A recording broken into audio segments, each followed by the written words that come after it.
Skeena River, the main river that the fishermen fish. So when it's high water, we usually go by here and admire this, location, and brings back a lot of memories to see it restored and standing, and the only cannery that's left. Yeah, it's a good gesture.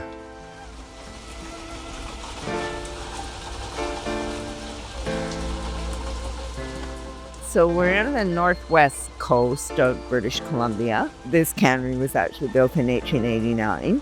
And before the Second World War, there were like over 30 canneries situated along the Skeena River. And at the turn of the 20th century, there was a large influx of Japanese immigrants from Japan. And they were attracted, obviously, to the fishing industry. And my connection goes back to the early part of the century when my grandparents immigrated from Japan here and ended up on the Skeena River. My grandfather was a fisherman and a boat builder, carpenter boat builder, and my dad became a fisherman eventually too, and started to fish for North Pacific Cannery. So my grandfather immigrated in 1903 from Hiroshima, and he settled almost immediately in this area. There were a lot of fishermen. A lot of Japanese were also well known as shipwrights, boat builders. They built a lot of boats on the coast. So they were quite valued. They made quite a significant contribution to the industry over the years. And everything went well until the Second World War happened. And of course, all the people of Japanese ancestry were rounded up and moved inland into internment camps. And then, of course, the war came and the internment, and their boats, fishing boats, were confiscated, and they had to move just like all others of Japanese origin, had to move away from the coast.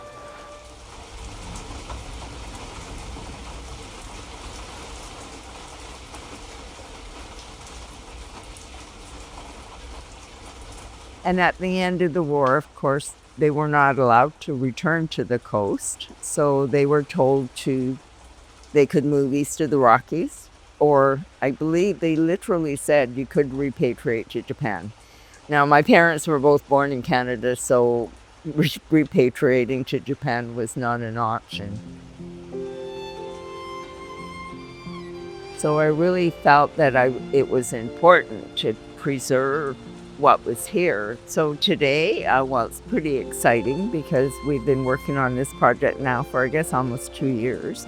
And we were fortunate enough to get this funding to restore the 2 triplexes, which were built on site back in 1964 and 1965. And they were built to house the Japanese fishermen who would come from other parts of the country.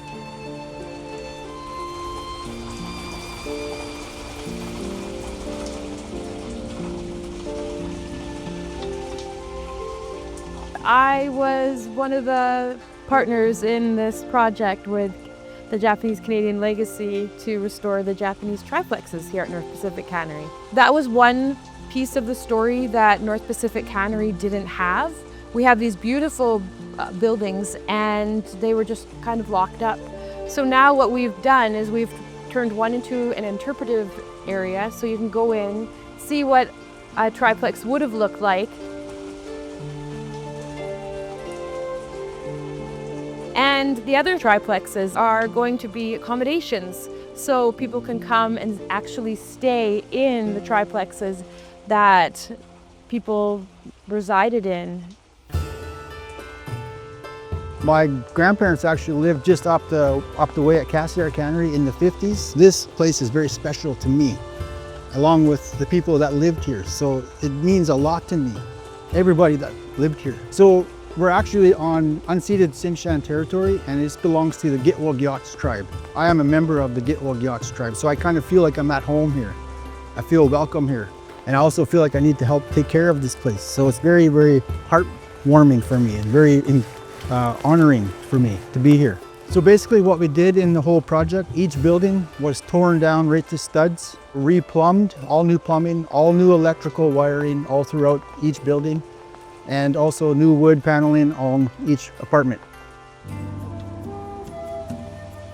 We looked at the bunkhouses, and I'm sort of the one that put the scope together. I have a strong family connection to the cannery through the fact that I have several relatives, community members from my First Nations community that I'm from, Kitsim-Kalem, that have all lived here, worked here. You could go probably a couple hundred kilometers inland from Prince Rupert and find people that have direct family connections to the cannery. Almost everyone I know can go to their grandmother, their great aunties, their grandfathers, and they can all tell you stories and connections and time spent here. Through working here, you had interactions with other ethnic groups, so that you worked with Chinese, you worked with Japanese, you worked with Norwegian and European, you worked with First Nations. There was those bonds being built long before when, segregation was still a real thing. So here we go, the official unveiling, you guys. Thank you for every seat. And you're welcome to view all the triplexes. And we have a small video playing in the interpretive section, which is a new feature for the cannery as well. A lot of the Japanese have disappeared. There was a large Japanese community in Port Edward, probably the largest in this area. So we lost all those families, and I believe today there's only one Japanese couple who still live in Port Edward. This is the last intact cannery from the 19th century on the west coast of North America.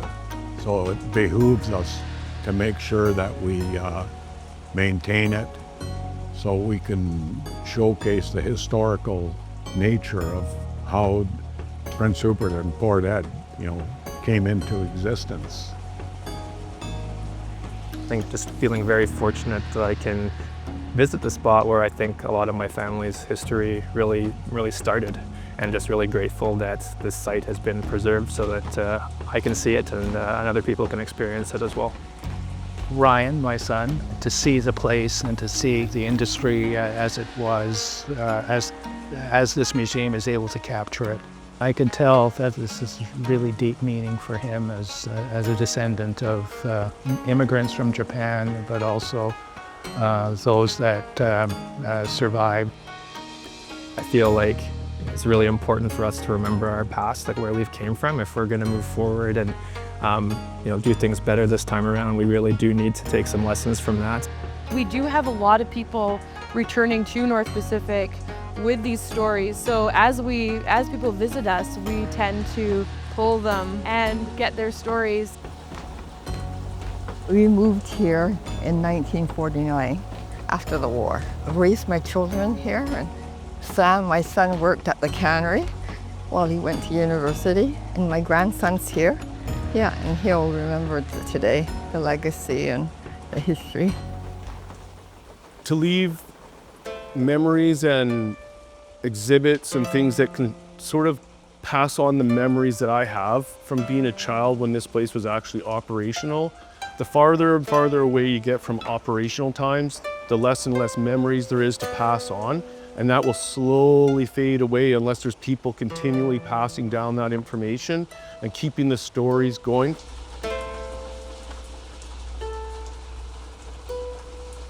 Salmon, they return here every 4 to 5 years. And that's just like I've been born here, and now we're back here again. Just like a salmon journey.